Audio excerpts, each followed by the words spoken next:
नमोऽस्तु सूर्याय सहस्ररश्मये सहस्रशाखान्वितसम्भवात्मने सहस्रयोगोद्भवभावभागिने सहस्रसङ्ख्यायुगधारिणे नमः।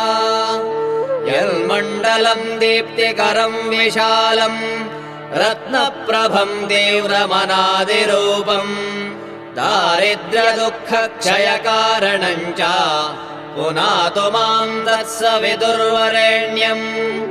यन्मण्डलम् देवगणैः सुपूजितम् विप्रैः स्तुतम् भावनमुक्तिकोविदम् तम् देवदेवम् प्रणमामि सूर्यम् पुनातु माम् तत्सवितुर्वरेण्यम्।